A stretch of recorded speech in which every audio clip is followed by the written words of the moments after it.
Hello, my name's Ellana, and today I'm going to be showing you how to take a blank piece of paper and turn it into a detailed garden of watercolor and ink. This week for Limestone Library, the theme is gardening or gardens, and I thought this would be a lovely art piece to do because it's very relaxing, which I think is good for these times. It can also be done by anyone of any skill or age. Whether you're young and just starting out, or if you're a little older and just starting out, or somewhere in between, or if you've been doing watercolors for years, this is a lovely exercise that is very calming and has a lot of freedom. You can be very open and abstract with this.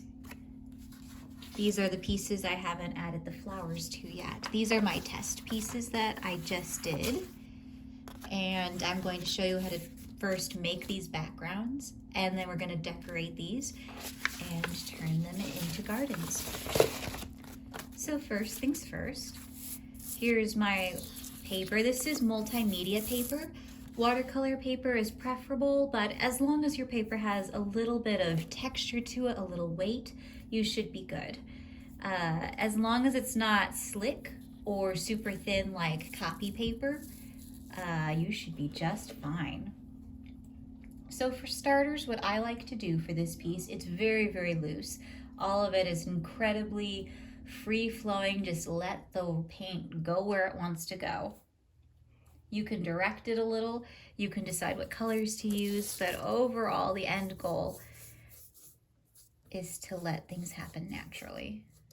So often I will load up my brush with a lot of water, and my paint is a little dirty from these paintings I did, which is helpful. I love dirty water. It is a great tool when you get into watercolors, but it also hopefully is easier to see on the camera.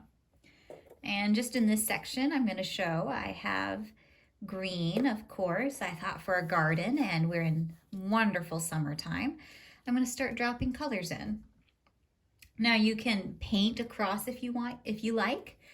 I like to load up my brush with lots of water and lots of paint and touch the page and lift up. Touch and lift up. And you'll get these natural blooms, these cells of sorts. And I could just do this all day. This is really fun. It's very relaxing. And of course, it doesn't need to stay this way. If you want to add more colors, let's see, I'm going to try and add some pink. Pink contrasts nicely with this.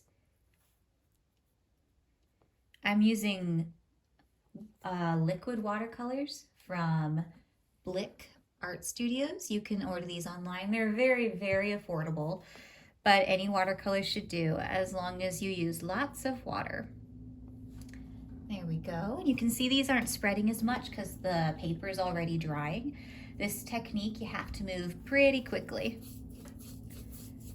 I'm going to show you a couple more techniques that you can do. So again, get my paper all ready. This also relaxes the paper, so it's less likely to curl when you start painting it. Gets it wet, everything settles a little bit, and then you can start. How about, I think this is purple. You can also load up your brush, put a lot of paint on the page in one spot, add your water, and let things run. And this looks really cool. There, I'm just letting it do its own thing. I might tip my paper a bit more. Over here you can see these are starting to run, which is kind of fun.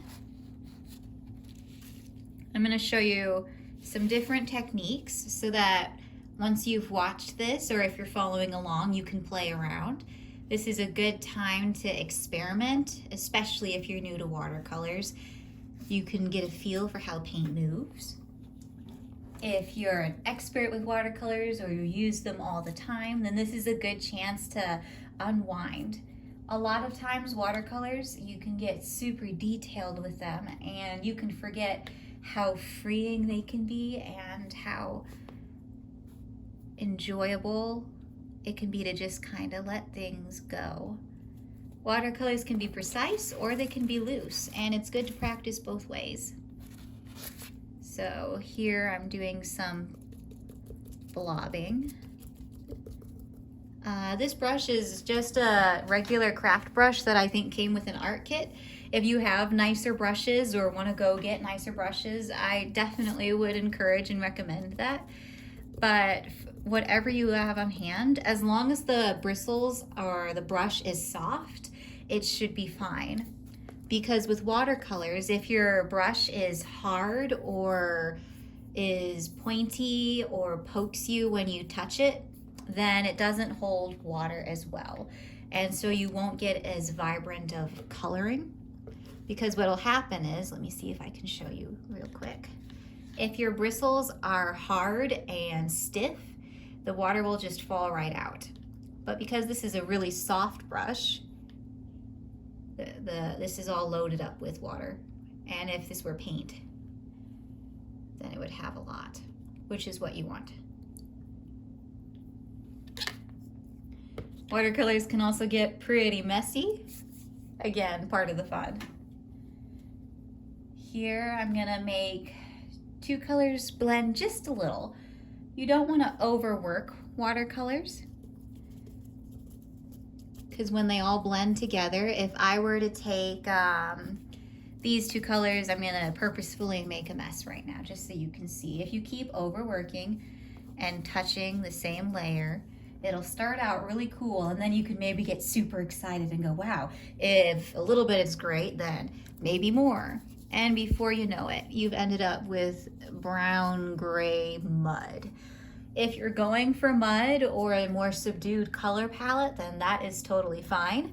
But if you want to keep your colors clear and vibrant, then the less you mix and touch them in this particular exercise, the better.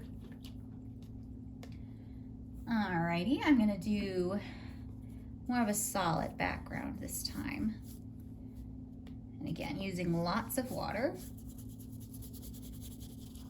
And when you do your page, you're probably gonna want to fill in more of the empty areas. I have all these spaces because I'm showing different techniques. But with the proper piece, you want it all to flow together. And you can do all three of these different methods or come up with your own methods. Just have fun with it. You can even, if you're a little adventurous, you can try and flick it. But again, it depends on the kind of paint you have and how much water you have. The more water you have, the easier this will be. Don't be crazy, because otherwise you'll get paint everywhere but your page. And that's no fun. There we go. This is a nice background, actually. Another method you can use, because gardens often have lots of bushes and undergrowth, when you paint gardens, there's a lot of texture. And I like this texture a lot. An optional addition you can add to your painting is when it's still wet, not when it's pooling.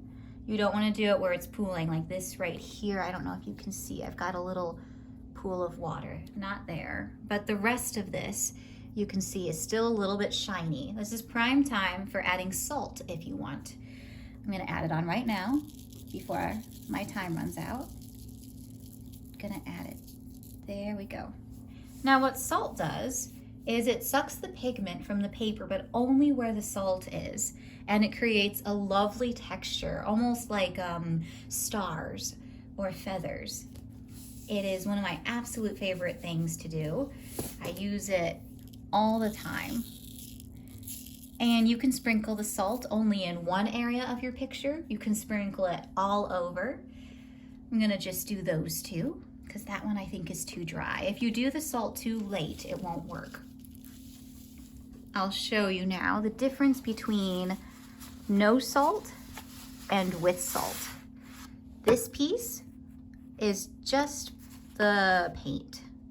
It's very smooth. It does have a little bit of texture. You can see here are the cells where I just dropped the color in and left it.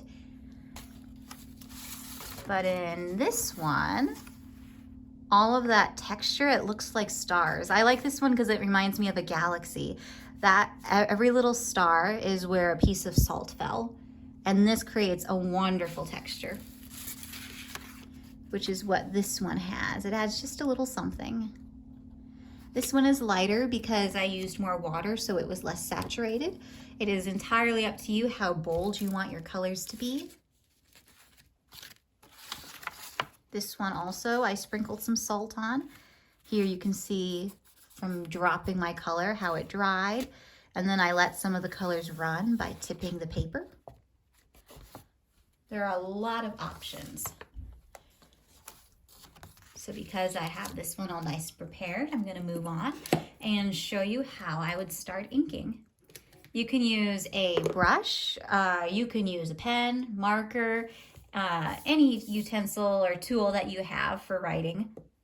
I have a couple pens. One is a little bit thicker.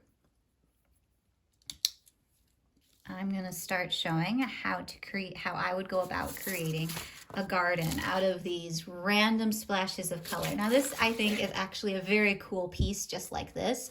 This looks very spacey. It looks like outer space or a cool tie-dye piece, but we're gonna give it a little bit more intent, a little bit more purpose.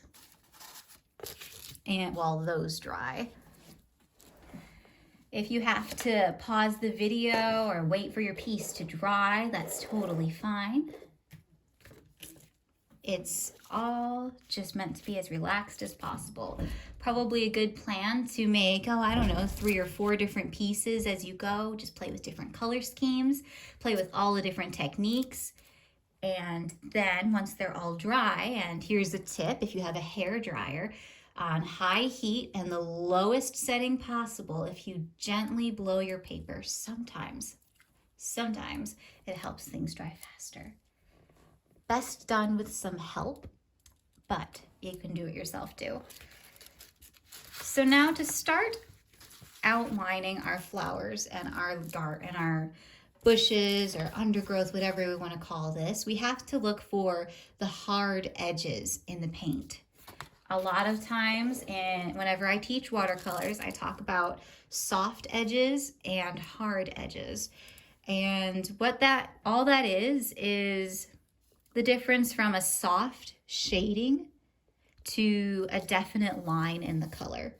So here it's very soft, it blended, and this is a soft edge. Here you can definitely see there's a line all the way down, potentially comes down through here. That's a hard edge.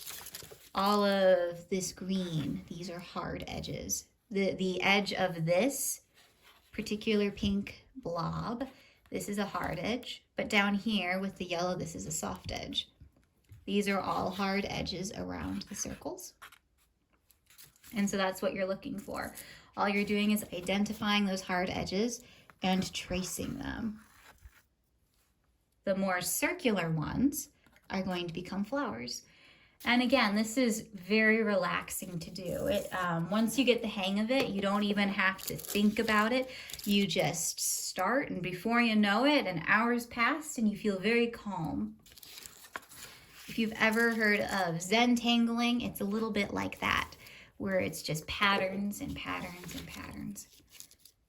I'm going to start down here and I'm going to start outlining these spots, and we're going to see where this goes. I haven't practiced on this piece yet, but I'm going to turn these into flowers, I think. Especially these right here. These look like lovely flowers with a little bit of fluting towards a stem maybe, and I think that's cool, how they've naturally bloomed. The watercolors sometimes bloom across the page, and it's kind of magical.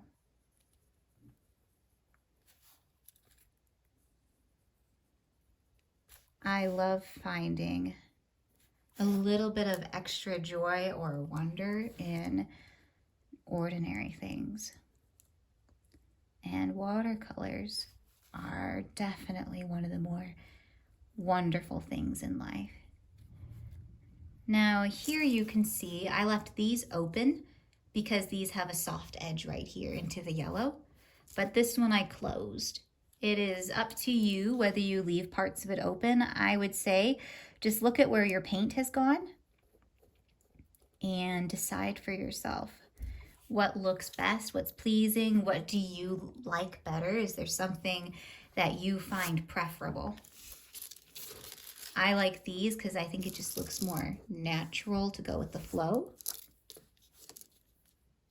Probably won't touch that right now. And as you're tracing, try not to make solid lines. Try to follow the feathering of the piece. It'll make it look more organic and natural. When you're doing nature, you have a lot more freedom. Last week I did how to draw a castle, and that was far more rigid. That was very much precise lines and measuring, and we have to make it look exact because when you look at a house, you know when something is wrong. You can tell right away if something is crooked or if, oh, that door is not supposed to be wobbly or look like an S. But with nature, everything is very loose and fluid, and it is okay to reflect that. Now here's a little bit where we can add a little bit more detail and interest. This pink looks like it's going on top of this blue. I could turn this into a flower that's overlapping on top of the blue flower, and that will add a lot of detail and make it look a lot more intentional.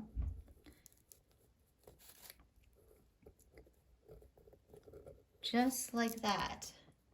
And later when I go back and if I want to add some shading, I can make this one darker and make these really pop on top. So to continue that, I think I'm going to outline more of this pink. Just a little. There we go. There's really nothing you can do wrong with this. If you don't like something, then usually there's a way to fix it to something that you yourself are more happy with. But mostly, just think, wow, I wonder what would happen if I did this, and do it. And then you can decide from there. And again, if you do lots of backgrounds and loose abstracts like I have here, I have 3, then you can do lots of experimenting. And already you can see just with this border, this whole area is starting to pop. It looks far more defined and it looks a little bit clearer than this one. This one is very much, well, you can tell I didn't have a plan. This is starting to look more like, oh wow, you drew that? Which is really fun. And that's just outlining my blobs of color. You can do a lot with blobs of color. Here's another opportunity to overlap. This green is on top of, or looks like it could be on top of this pink. And then this pink looks like it's on top of this speckly area right here. So I'm going to encourage that. Yeah, there we go. These look like lovely long flowers. Maybe they're snapdragons or hyacinths. Those are long cone-like flowers that would fit these.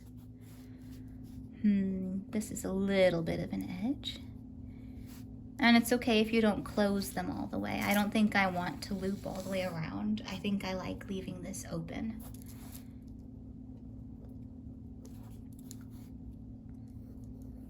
So you can see I'm really making this up as I go. There we are.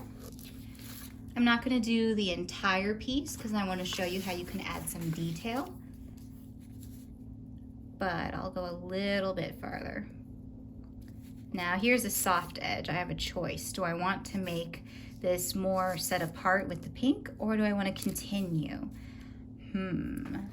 I think think I'm gonna keep it apart because then these pinks are all together. I don't want there to be confusion with that. I want these to very much be my pink flowers. I'm gonna set this one apart for sure. This is an easy one to definitely pick apart. It has a lot of feathering. Yeah, that's really fun. I'm gonna come down here and that green dot's on top, so I'm gonna leave it. There we go. I'm gonna go a little bit faster now. Look for opportunities to create overlap. That's what creates interest for the viewer when they look at a piece. It makes things a little bit more intricate.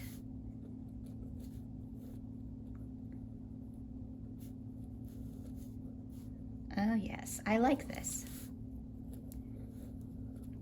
Maybe it's a space garden. It reminds me of a galaxy or nebula. Okay, I'm gonna continue this little bit.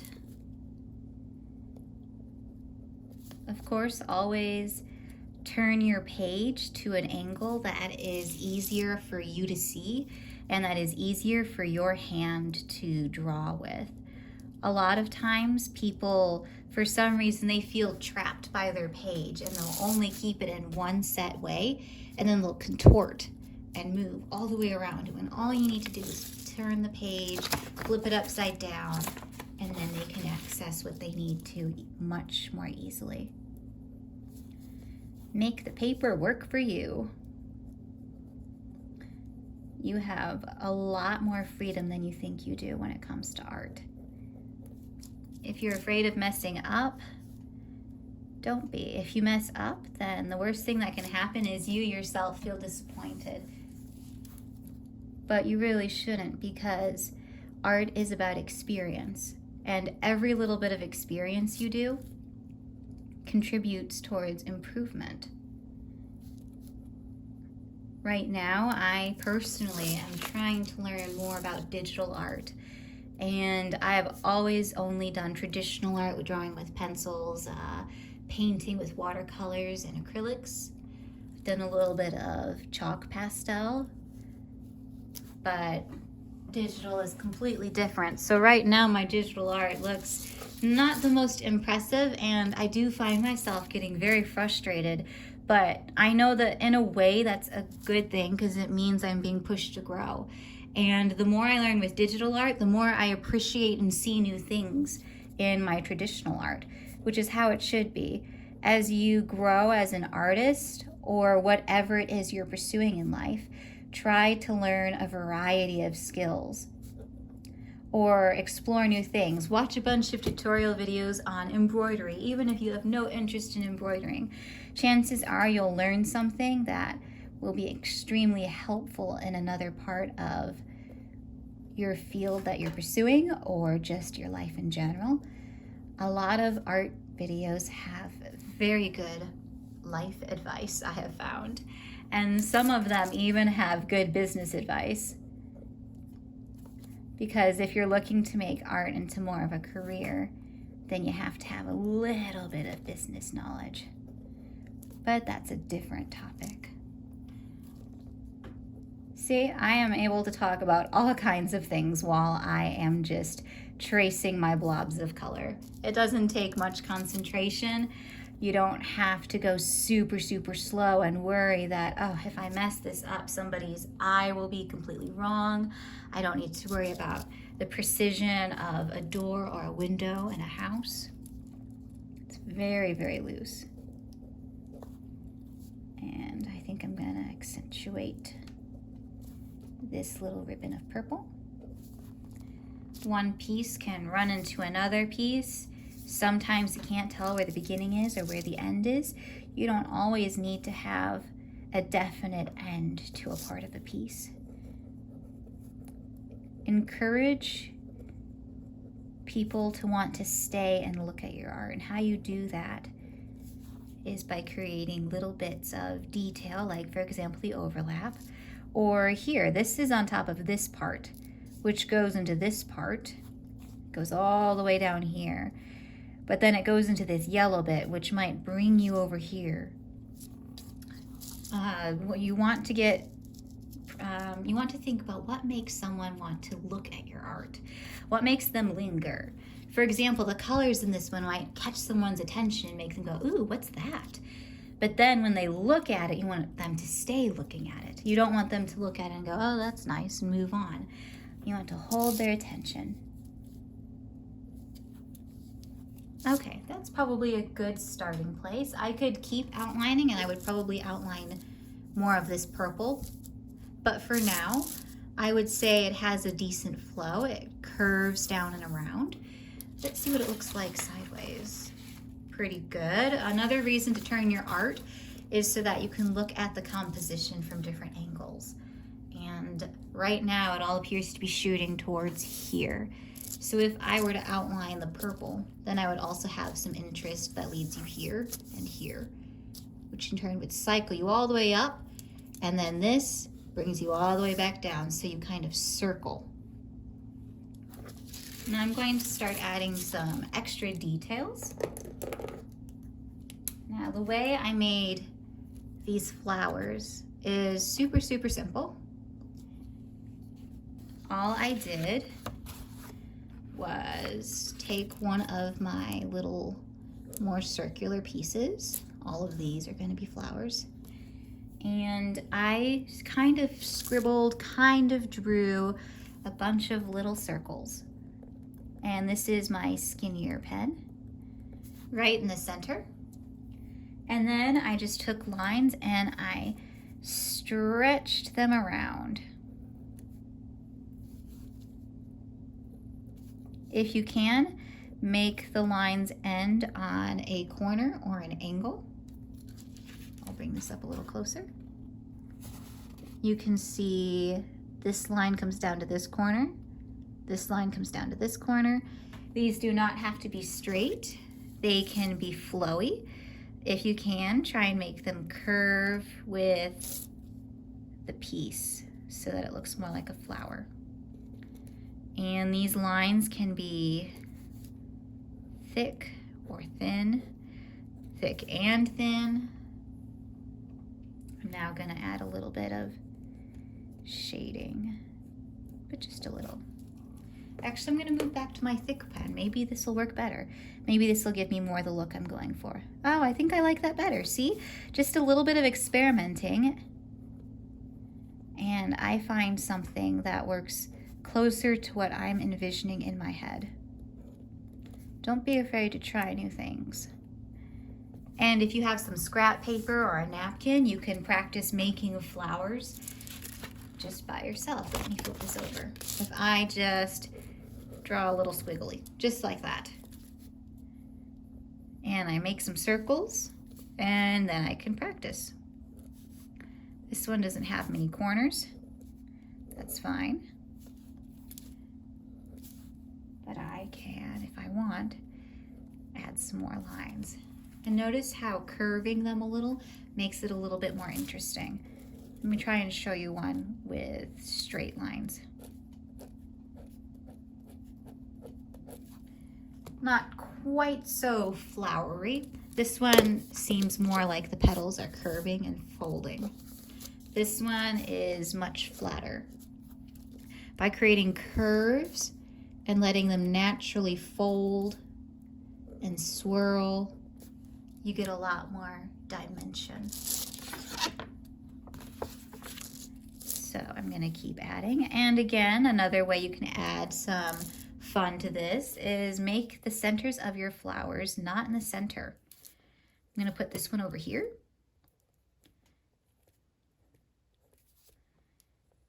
There we go.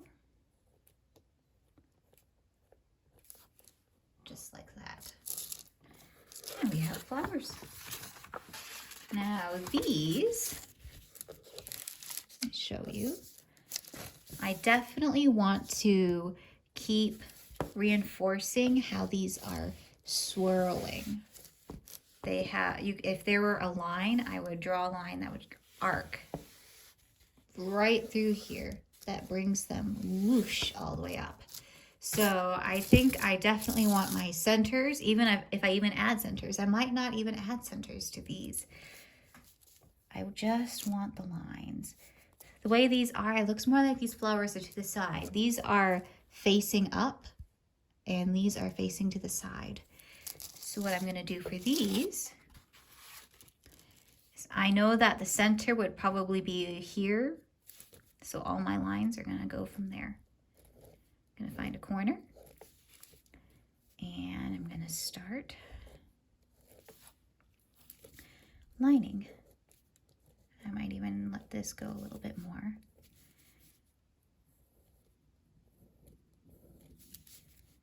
I want things to curve. I'm going to add a little center to this one just because I want to see what happens. All right, it's a very strange flower, but it works. Maybe this is a really big petal.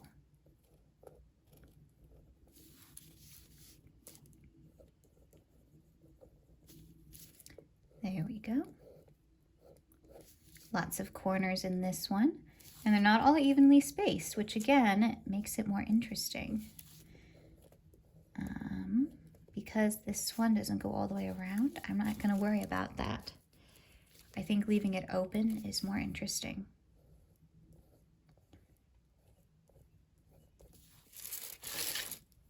Here we go. All right. Now another thing you can consider doing is making each color a different style of flower. With this one, I have basically two different styles, very simple. I have these swirly yellow flowers, and then the green and the purple, I decided to go the same way, and I just did tiny little rough circles, almost like scribbling, only with a little bit more intent. And you can see that I have concentrated my scribbling in different ways. Some places it's very dark, and then other places it's very light, hardly there. If I made it all dark or all light, then it would be very flat.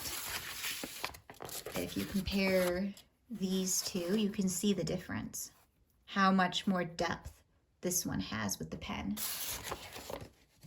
So I think this time I am going to try and use my skinny pen, and I'm going to start scribbling. And I think I want to do it with this pink. I'm going to try it. Maybe I should do it with the green, but I'm going to try it with the pink, and we'll see how it goes.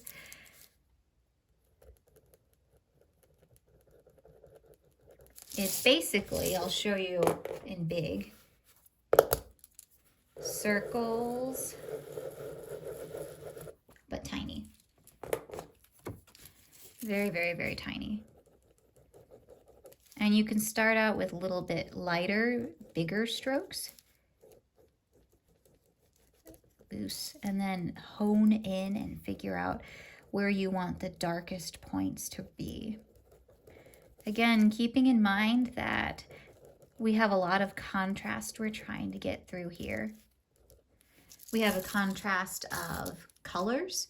We have really bright, hot, warm yellows and pinks. And then we have cooler, calmer blues and greens. That's a contrast. And then we have thicker lines, and then we're going to have lighter lines, and that's a contrast. We'll have darkly shaded swirly scribbles, and then we'll have some lighter hints of scribbles. All of these things make a piece that much more engaging, and I think a little bit more fun. It is not the only way to go about creating a piece or shading. There are so many different kinds of art and so many different ways to do art. This is just one of them for one particular art piece, one particular instance. It can change depending on the piece. It can change depending on the style or just what you like. What do you enjoy doing? I'm going to take my thicker pen now and darken this even more. But I don't want a hard edge. You can have hard edges with pen too. So I'm going to make sure and blend it out just with more circles. So hopefully it should look fairly smooth. There we go. Now when you look at this piece, your eye probably will naturally go to this one dark spot, which we don't want it to just go to one spot. I have to now think, where do I want my eye to go? Well, fortunately, the way the paint fell with the pink, this all arcs very smoothly. I will probably continue shading in this style, all the pink. And then I will distinctly know that these are the pink flowers or the pink leaves, and these are the blue flowers. Just a little bit more thought. Again, light scribbles, and I can go pretty fast. And the faster you go and lighter you are is probably just fine. Because this all blends down into the white, I'm gonna continue it into the white. And that also contrasts with the green, helps it stand out more. We are taking our paint blobs and creating objects out of nothing, or a beautiful design and artwork out of blobs. Very, very attractive blobs though. I like blobs in watercolor. Shade, shade, shade, shade, shade.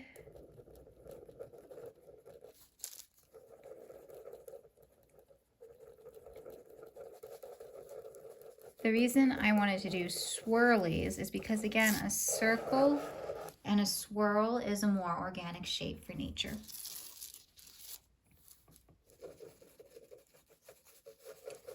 Just like that. I'm going to let it fade into the blue even a little.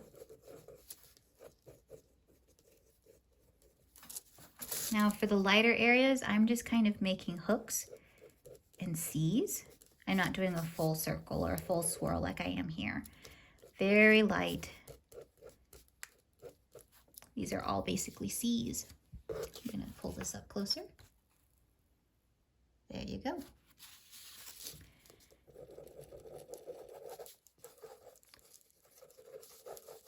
I'm going to work on finishing up some of this pink, and then I think we will be pretty much done. I would like to say thank you to Limestone for having me again. It's always lovely working with you guys. We are all learning new things during this time. This will be a year to remember. And just remember, if you remember anything, that amidst all the stuff going on, whether it's been rough for you or not, or less rough, I think it's been rough on everyone, just in different ways, but everyone has definitely been experiencing a lot of new experiences, that out of all the bad that might come out of this, a lot of good has come out of it too, and I hope that this project will be something positive for you to work on. There's no pressure at all to create a masterpiece. You are just creating for yourself. It's very repetitive, but it's not the same. Alrighty. There you can see I already have some shading. I would probably shade a little bit of this next, maybe some mid-tone shading, so not as light as here, but not as dark as these for the green. Definitely a little bit more shading in this part, which now looks rather flat compared to these points. Your eye will instantly go to these dark spots, and I might even shade some of these just so that it all pulls together and looks like one piece. And again, if you do multiples, you can imagine how this one would look completely different from this one. The colors are so much darker, but I've got all of these fun pink streaks to play with. As opposed to this one, which would also look completely different. All of these would make very different pieces. And already you can see what a difference just that little bit of decoration has made. Some other ideas you could do with this piece is you could maybe put words here. This would also make a nice background if you wanted to put a picture on top of it. There's a lot you could do with this. You could even, if you don't like any of your watercolors that you do, something I can always use them for is you can make squares and then make origami out of them. And the origami is so colorful and so pretty and so pleasing. You can also cut these into strips and do weaving projects. You can do a ton of craft projects with your old watercolor experiments and blobs. Absolutely everything can have a purpose and an extra use to create more beautiful things. Oh, and let's check up on these that we made. Oh, you can see the salt has definitely worked its magic. Look at that beautiful texture. Now, if you choose to use the salt, you have to wait for it to dry completely, maybe use a hair dryer to encourage it. And then all you do is you take it to the garbage and you gently rub in little circular motions. You'll probably get a little bit of paint on your finger. Like this, you'll probably get yellow fingers from. This, you'll get purple. That's fine. Just gently rub and wipe all the salt off and it'll come and it should come right off. Might have a little texture with your paper depending on your paint, but then you'll have a lovely background to start using. That is all that I have for you today. Thank you to Limestone again, and I wish you all a wonderful day or night, whenever or wherever you are. Goodbye.